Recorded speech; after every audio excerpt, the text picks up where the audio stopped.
আমাদের রিয়েক্টিং সিস্টেম শুরু করব ম্যাটেরিয়াল ব্যালেন্সের। আমাদের ম্যাটেরিয়াল ব্যালেন্সের নন রিয়েক্টিং সিস্টেমের পার্টটুকু শেষ, নন রিয়েক্টিং নন মিক্সিং এর পার্টটুকু শেষ। যদি কারো কোনো ম্যাথের প্রবলেম থাকে অবভিয়াসলি কমেন্টে জানাও, ঠিক আছে? তো ওই জায়গায় ট্রাই করবো সলভ করে দেওয়ার। আর এই জায়গায় তোমাদের রিয়েক্টিং সিস্টেম শুরু করার আগে তোমাকে আগে এই যে টার্ম অ্যান্ড টার্মিনোলজিস গুলো আছে এগুলাকে ভালো মতো বুঝতে হবে। তুমি যখন এগুলা ভালো মতো পারবা তখন তুমি রিয়েক্টিং সিস্টেমে যে কোনো কিছু খুব ইফিশিয়েন্টলি সলভ করতে পারবা। তো শুরু করি, যদি আমরা স্টোইকিওমেট্রি দিয়ে শুরু করি। দেখো স্টোইকিওমেট্রি কি, এটা আমরা সবাই জানি। স্টোইকিওমেট্রি কি, ধরো মিথেন কিসের সাথে রিয়াকশন করবে, অক্সিজেনের সাথে। এখন অক্সিজেনের সাথে রিয়াকশন করার পর সে কি কি উৎপন্ন করবে, যে কোনো কম্বাস্টন, হাইড্রোকার্বনের কম্বাস্টন রিয়াকশনে কার্বন ডাইঅক্সাইড আর পানি উৎপন্ন হয়, তাই তো? এখন এই জিনিসটাকে যদি আমরা ব্যালেন্স করতে চাই তাহলে আমার কিভাবে ব্যালেন্স করতে হবে দেখো তো। আমার কার্বন কার্বন ঠিক আছে, তো হাইড্রোজেনের আগে যদি 2 দেই, তো এই জায়গায় জাস্ট 2 দিলেই দেখো তো আমার পুরো জিনিসটার ব্যালেন্স হয়ে গেছে। তো স্টোইকিওমেট্রি কি মিন করে, স্টোইকিওমেট্রি মিন করে আমার 1 মোল মিথেন, মিথেনের জন্য আমার কয় মোল, 2 মোল অক্সিজেন দরকার। এগুলো আমরা জানি যে স্টোইকিওমেট্রি অ্যাকচুয়ালি কি। তো এটাই হলো স্টোইকিওমেট্রি, ঠিক আছে?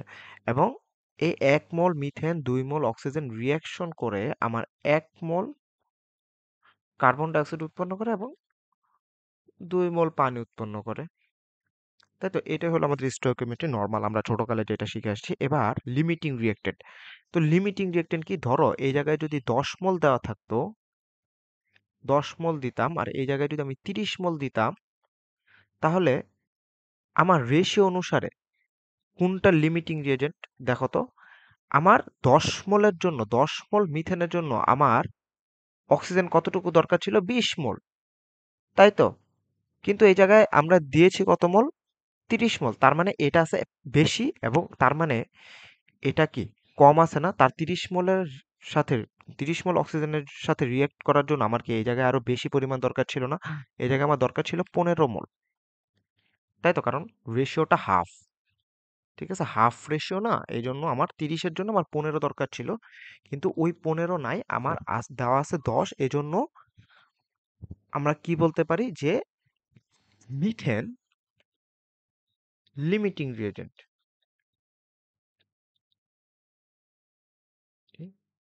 রিঅ্যাক্ট্যান্ট, ঠিক আছে? তার মানে অতিরিক্ত আছে কোনটা, অক্সিজেন, এক্সেস, এটা আমার অতিরিক্ত আছে না? তাহলে এটাকে আমরা বলবো অক্সিজেন এক্সেস আছে। এবার যদি এই জিনিসটা আমরা একটু বুঝি, আমাদের মেইনলি যে সমস্যাটা হয় আমরা স্ট্রিমে একটু ঝামেলা করি। যেমন ধরো আমাকে দেওয়া আছে, যেমন ধরো 10% মিথেন, 30% অক্সিজেন অ্যান্ড 60% নাইট্রোজেন, একটা ফিড স্ট্রিম। দেখি একটা ফিড স্ট্রিম। এই ফিড স্ট্রিম যদি হয়, তো ফিড স্ট্রিমে আমরা মানে ক্যালকুলেশন করব কিভাবে কোনটা লিমিটিং রিয়েজেন্ট কোনটা লিমিটিং রিয়েজেন্ট না। জাস্ট সিম্পলি তুমি জাস্ট এই রিয়াকশনটা লিখবা।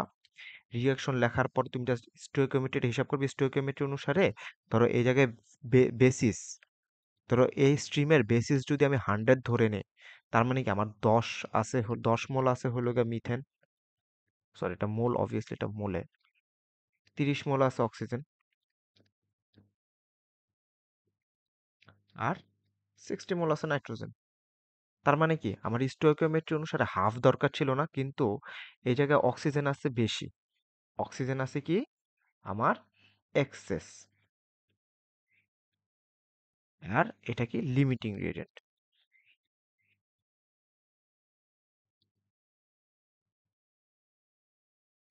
এটা কিভাবে চিন্তা করছি আমরা, এটা আমরা জাস্ট চিন্তা করছি যে আমরা জাস্ট রিয়াকশনটা লিখবো। রিয়াকশনটা লিখার পর জাস্ট তাদের স্টোইকিওমেট্রি অনুসারে হিসাব করব, স্টোইকিওমেট্রি অনুসারে কতটুকু দরকার, আর ওইভাবে আমরা জাস্ট ক্যালকুলেশনটা করে ফেলবো, ঠিক আছে? তো এটাও করার পর আমাদের পরবর্তী টার্গেট যেটা হলো সেটা হলো ফ্র্যাকশনাল এক্সেস বোঝা।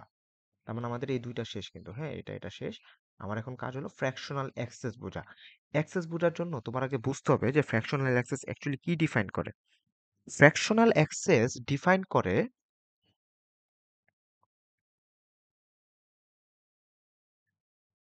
ফ্র্যাকশনাল এক্সেস, আচ্ছা, সূত্রটা যদি আমি আগে লিখি, আমরা কি পরিমাণ ফিড দিচ্ছি, তার কি পরিমাণ স্টয়কিওমেট্রি অনুসারে দরকার ছিল, ডিভাইডেড বাই তার কি পরিমাণ স্টয়কিওমেট্রি অনুসারে প্রডিউস হয়েছিল, মানে দরকার ছিল। জাস্ট ওইটাকে যদি আমরা করি তাহলে এটাকে বলি আমরা ফ্র্যাকশনাল এক্সেস। যদি আমরা এটা একটু ভেঙে ভেঙে বোঝানোর ট্রাই করি, ধরো আমরা এই একটা রিয়েকশনের থ্রুতেই বুঝি, তাহলে আমাদের জিনিসটা ইজি হবে আর কি, বুঝছো? তো আমরা রিয়েকশনটা আবার, আচ্ছা এই জায়গা থেকেই বুঝাই। ধরো, আচ্ছা সরি, রিয়েকশনটা আমি আবার একটু লিখি।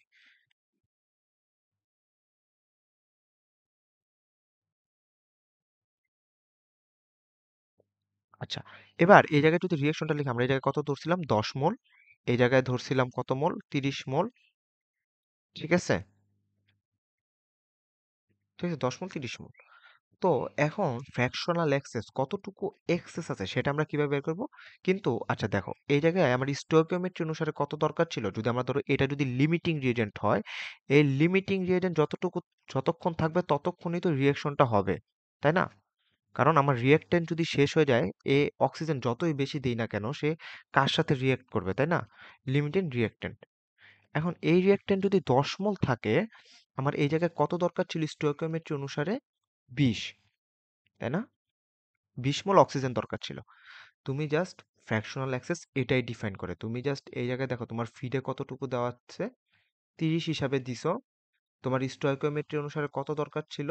20, এবং স্টয়কিওমেট্রি অনুসারে 20। তার মানে তুমি কতটুকু এক্সট্রা দিছো? অলমোস্ট অলমোস্ট 50% তুমি এক্সট্রা দিছো। ঠিক আছে? তো ফ্র্যাকশনাল এক্সেসকে জাস্ট পার্সেন্টেজ করলেই তুমি যেটা পাবা সেটা হলো পার্সেন্টেজ অ্যাক্সেস। ঠিক আছে? মানে ফ্র্যাকশনাল অ্যাক্সেস যেটা বের হবে সেটাকে জাস্ট 100% করে দিলেই তুমি পার্সেন্টেজ অ্যাক্সেস পাই যাবা। তো আশা করি এই 4টা টপিক তোমরা বুঝতে পারছো।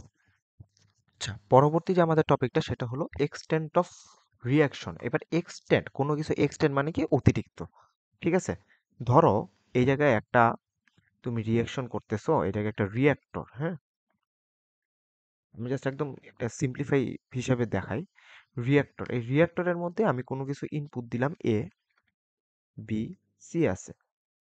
ধরে নাও এ আর বি রিয়্যাক্ট করে, এ আর বি রিয়্যাক্ট করে তোমার ডি উৎপন্ন করে। এখন সমস্যা যেটা হলো, এই এ আর বি, ঠিক আছে, এ আর বি এর মধ্যে ধরো এটা লিমিটিং রিয়েজেন্ট, এটা হলো এক্সেস। তার মানে এই বিটা, তার মানে এ তো পুরোপুরি কনভার্ট হয়ে যাবে, কারণ সে লিমিটিং রিয়েজেন্ট, সে পুরোপুরি রিয়েক্টরের মধ্যে রিয়াকশন হয়ে যাবে। বাকি থাকবে কি, বি। তার মানে এই বিটা কি এই সাইডেও চলে আসবে না? এটাকে, এই যে হিসাবটা আমরা করি এটাকে বলি এক্সটেন্ট অফ রিয়াকশন। এখন এই রিয়াকশনটা কি, এই এক্সটেন্ট অফ রিয়াকশন আমরা কিভাবে হিসাব করি? দেখো, এক্সটেন্ট অফ রিয়াকশনের জন্য জাস্ট একটা জেনারেল সূত্র মনে রাখলেই হলো, সেটা হলো এন অফ আউট, মানে এই যে এই আউটটা, ঠিক আছে, যে কি পরিমাণ আমার রিয়েক্টর থেকে বের হয়ে আসতেছে, is equal to N of feed. আমরা কি ফিড হিসাবে দিছিলাম, মানে এই জায়গায় আমরা কি ফিড হিসাবে দিছিলাম, প্লাস মাইনাস। প্লাস মাইনাস কেন, এই ব্যাপারটা আমি বলতেছি। প্লাস মাইনাস হবে এক্সটেন্ট অফ রিয়াকশন ইনটু তার স্টয়কিওমেট্রি নাম্বার।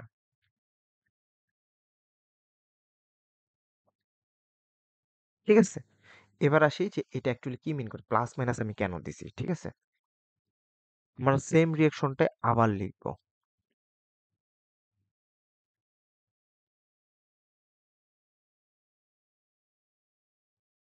ধরো আমি এই জায়গায় ফিড হিসাবে একে 10 দিছিলাম, একে 30 দিছিলাম। ঠিক আছে, এবং ধরে নাও এ প্রডিউস হয়েছে, মানে এটা এই যে মোলগুলো যে প্রডিউসড হবে, অবভিয়াসলি লিমিটিং রিয়েজেন্টে তার অনুসারে প্রডিউসড হবে না। তার মানে এই জায়গায় ধরো 10 মোল প্রডিউসড হয়েছে, এই জায়গায় ধরো 20 মোল প্রডিউসড হয়েছে, তাই তো?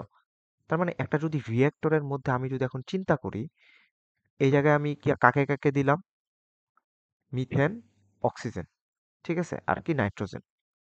ঠিক আছে, এটা ফিড, এটা রিয়েক্টর। রিয়েক্টর যদি দেই, এটাকে আউটলেট। আউটলেটে কি কি থাকবে দেখো, আউটলেটে যে মিথেন, সে তো পুরোপুরি রিয়াকশন করে গেছে, তার মানে এই জায়গায় কোনো প্রকারের মিথেন থাকবে না।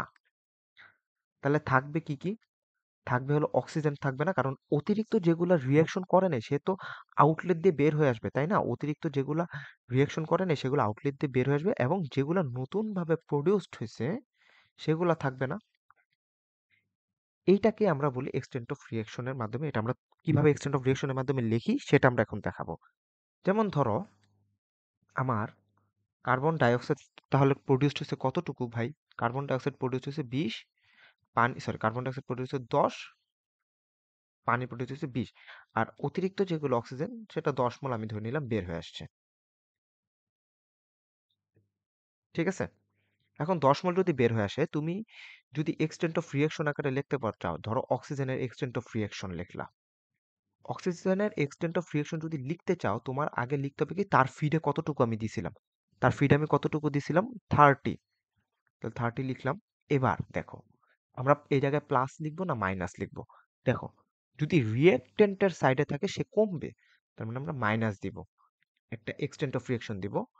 ইনটু ইনটু আমরা দিব হলো যে তার স্টয়কিওমেট্রি নাম্বার। তার স্টয়কিওমেট্রি নাম্বার কত ছিল? 2।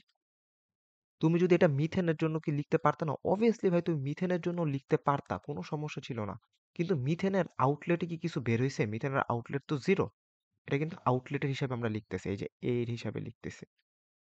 ঠিক আছে? এর কি পরিমাণ মোল বের হয়েছে দেখো তুমি। তোমার এক্সটেন্ট অফ রিয়েকশন তুমি যখন হিসাব করবে তখন এটা অটোমেটিকলি বের হয়ে যাবে। দেখো, তুমি এর এর ভ্যালুটা যদি বের করতে পারো তাহলে তোমার কাজ অর্ধেক শেষ। ঠিক আছে? তুমি যদি মিথেনেরটা লিখতে চাও, মিথেনের ফিট কত দিছিলাম? 10। এই জায়গায় কি মাইনাস হবে? মাইনাস হবে কত? মাইনাস দিয়ে একটা এক্সটেন্ট অফ রিয়েকশন ইনটু 1, যেহেতু তার স্টয়কিওমেট্রি নাম্বার 1। তো এই জায়গায় এক্সটেন্ট অফ রিয়েকশনের ভ্যালুটা কত আসতেছে? 10।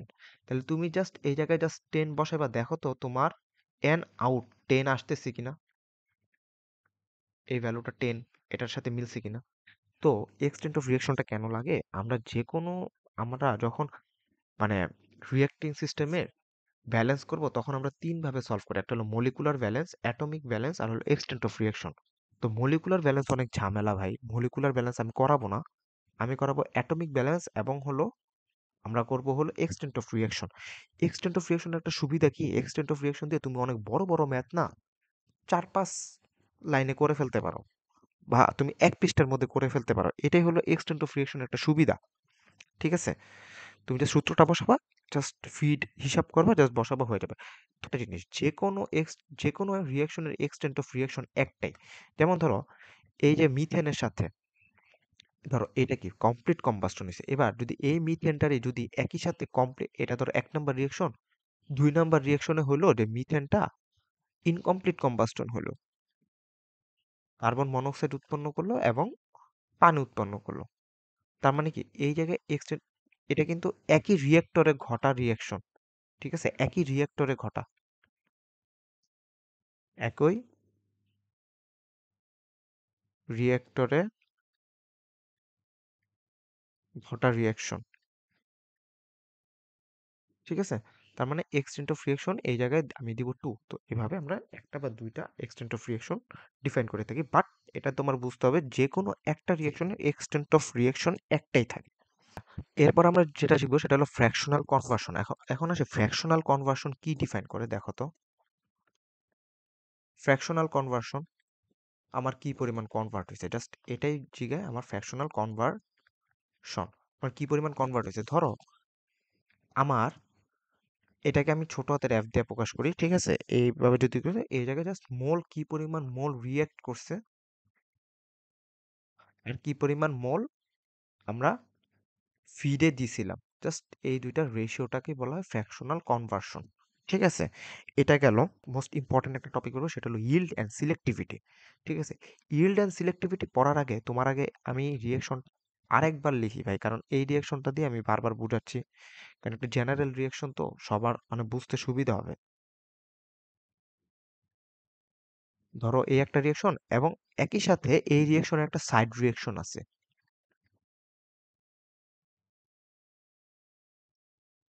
অক্সিজেনের সাথে রিঅ্যাকশন করে আমার ইনকমপ্লিট কম্বাস্টন হয়েছে, একই সাথে কমপ্লিট কম্বাস্টন, মানে ধরো ইনকমপ্লিট কম্বাস্টন হয়ে এটা ধরো পানি উৎপন্ন করছে। ঠিক আছে? তো যদি এটা হয় তাহলে ধরো এখন আমরা কি বলবো? yield।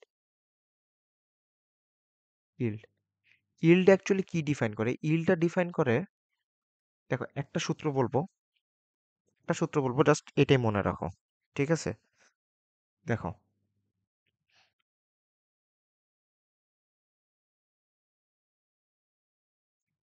ধরো আমার এই রিঅ্যাকশনের ডিজায়ার্ড প্রোডাক্ট হলো কার্বন ডাইঅক্সাইড, এটা আমার ডিজায়ার্ড প্রোডাক্ট। এটা আমার ডিজায়ার্ড প্রোডাক্ট না? ধরে নিলাম আমার এই রিঅ্যাকশনে কার্বন ডাইঅক্সাইড ডিজায়ার্ড প্রোডাক্ট। তার মানে এটা কি আনডিজায়ার্ড প্রোডাক্ট না? এটা আমি চাই না। কেউ চায় না যে পার্শিয়াল কম্বাস্টন হোক। ঠিক আছে? আনডিজায়ার্ড প্রোডাক্ট। তো এখন ইল্ড হলো গা moles of desired product form. মানে আমার যে পরিমাণ ডিজায়ার্ড প্রোডাক্ট সেইটার কি পরিমাণ মোল প্রডিউস হয়েছে, এবং divided by mole that would have been,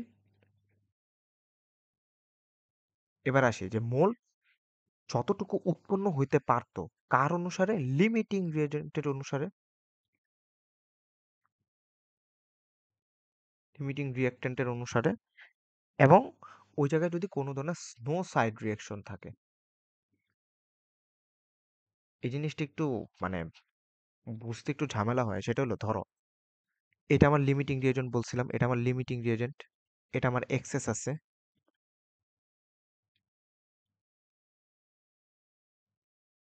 limit আমি জাস্ট লিখলাম। তার মানে আমার যে পরিমাণ মোল প্রডিউসড হয়েছে এবং লিমিটিং রিয়েজেন্ট অনুসারে আমার যে ম্যাক্সিমাম যেই পরিমাণ প্রডিউসড হইতে পারতো তার রেশিও হলো ইল্ড। জাস্ট এতটুকুই মনে রাখো। অনেক সূত্র আছে ইল্ডের, এত কিছু মনে রাখা লাগবে না, জাস্ট এতটুকু মনে রাখো। আমার একটা রিয়েকশনের মাধ্যমে আমার আমার ডিজায়ার্ড প্রোডাক্টটা যেই পরিমাণ উৎপন্ন হচ্ছে, ধরো আমার ডিজায়ার্ড প্রোডাক্টটা উৎপন্ন হয়েছে 8 মোল, কিন্তু লিমিটিং রিয়েজেন্ট অনুসারে এটা ম্যাক্সিমাম প্রডিউসড হইতে পারতো 15 মোল। এই যে রেশিওটা, এটাকেই বলা হয় ইল্ড। ঠিক আছে? আর সিলেক্টিভিটি কি?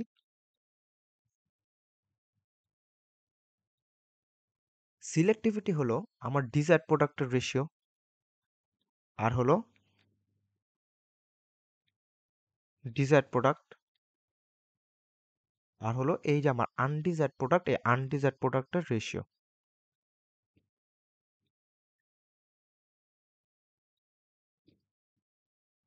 এবং দুইটাই মোল।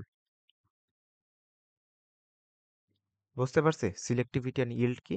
আশা করি বুঝতে পারছি। যখন ম্যাথ করব এই জিনিসটা আরো ইজি হয়ে যাবে। তো এখন আরেকটা জিনিস বুঝতে হবে, সেটা হলো আমরা বলছিলাম যে পার্জ, রিসাইকেল এই রিয়েক্টিং সিস্টেমেও লাগবে। এখন পার্জ কি? শুনো, পার্জ বলতে বোঝায় আমাদের এমন একটা এলিমেন্ট যেটা আমাদের রিয়াকশনের মধ্যে কন্টিনিউয়াসলি ঘুরতেছে বাট তার কোনো অবদান নেই। সোজা বাংলায় যদি বলি এটাই। ধরো এই একটা রিয়েক্টর, এই রিয়েক্টরের মধ্যে আমি মিথেন দিছি, অক্সিজেন দিছি, নাইট্রোজেন দিছি, এবং আমার প্রথমে রিয়াকশন হবে। রিয়াকশন হওয়ার মাধ্যমে এই জায়গায় একটা সেপারেটিং ইউনিট দিলাম, সেপারেটিং ইউনিট দিলাম। আমার যে ডিজার্ট প্রোডাক্টটা হলো কার্বন ডাইঅক্সাইড। কার্বন ডাইঅক্সাইড আমি বের করে নিলাম এই সাইড দিয়ে, কার্বন ডাইঅক্সাইড আর পানি ধরে নিলাম, বের করে নিলাম। এখন আমি চাচ্ছি যে এটাকে রিসাইকেল করতে। আমি রিসাইকেল করলে জাস্ট কি করবো, এই জায়গায় নিয়ে আসবো না? ধরো আমি অক্সিজেন যেগুলো এক্সেস আছে এই অক্সিজেনটা ইউজ করতে চাচ্ছি, এবং অক্সিজেনের সাথে কিছু পরিমাণ তো নাইট্রোজেনও থাকবে, তাই না? তো এখন এই যে নাইট্রোজেনটা, এটা কি কন্টিনিউয়াসলি আমার রিয়াকশনের মধ্যে ঘোরাঘুরি করবে না? এই যে এই সিস্টেমটার মধ্যে ঘোরাঘুরি করবে, বাট তার কিন্তু কোনো অবদান নেই। তো এখন আমরা আরেকটা স্ট্রিম ইউজ করব এই রিসাইকেল করার আগে, এইটাকে বলা হয় পার্জ। এই পার্জিং এর থ্রুতে এই যে জায়গায় যে নাইট্রোজেনটা আছে, এই নাইট্রোজেনটা আমি ম্যাক্সিমাম অ্যামাউন্ট অফ নাইট্রোজেন আমি ট্রাই করব এই পার্জিং স্ট্রিমের মধ্যে দিয়ে বের করে দিতে। ঠিক আছে? এখন এই সাইডে তাহলে এই রিসাইকেল স্ট্রিমে কি নাইট্রোজেন আসবে না? আসবে। বাট ওটা অনেক কম। কারণ আমি ম্যাক্সিমাম নাইট্রোজেন এই পার্টের থ্রুতে বের করে দিচ্ছি। আমি আবার বলতেছি কোনো কিছুর এফিসিয়েন্সি 100% যেহেতু না। তো ধরো এই জায়গা দিয়ে নাইট্রোজেন আসতেছিল 20 মোল।